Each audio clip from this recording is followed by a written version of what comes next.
This year at GU ASCO, we're presenting the long-term results from the JAVELIN Bladder 100 study. So this was a study in which patients with metastatic urothelial carcinoma who received platinum-based chemotherapy, either gemcitabine and cisplatin or gemcitabine and carboplatin, were then randomized 1-to-1 to receive either Avelumab or best supportive care. The primary endpoint on this study was median overall survival, and this was tested in all patients and in those who were PD-L1 positive. This study has reported out previously positive results, and this has led to the widespread approval of Avelumab in the maintenance setting for this patient population. We are presenting some long-term data from this study. The data cutoff was June the 4th, 2021, and median follow-up was 38 months in the group who received Avelumab and about 39 months in the group that received best supportive care. In this study, we were really looking at outcomes according to what chemotherapy regimen patients received up front, whether they received gemcitabine cisplatin or gemcitabine and carboplatin. And we know that patients receiving gemcitabine carboplatin tend to generally be a bit older, a bit frailer, and their kidney function is often not as good as patients who receive cisplatin, and we saw this in this study.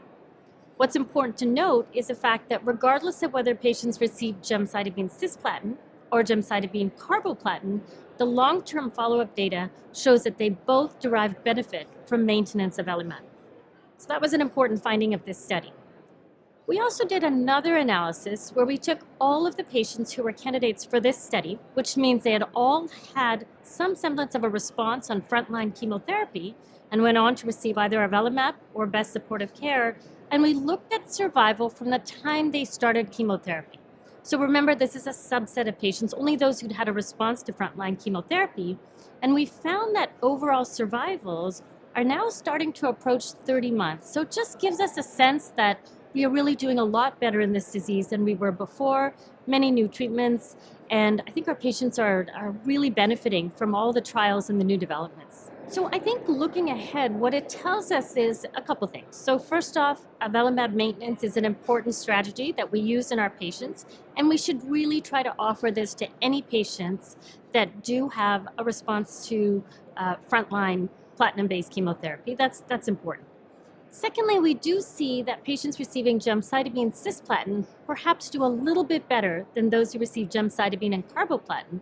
So maybe we need to think a little bit more carefully about trying to get the cisplatin into more of our patients. We've typically used the Galsky criteria, but I think many of us are now starting to be a little bit more liberal, allowing patients to have cisplatin when their creatinine clearance is 50 mils per minute or higher.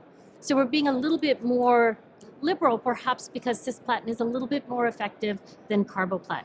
And so I think that's going to be important, that for patients with metastatic urothelial cancer, currently the standard of care is platinum-based chemotherapy, maybe cisplatin over carboplatin, followed by maintenance of Avelumab. And the long-term data are supportive of what we saw at the outset.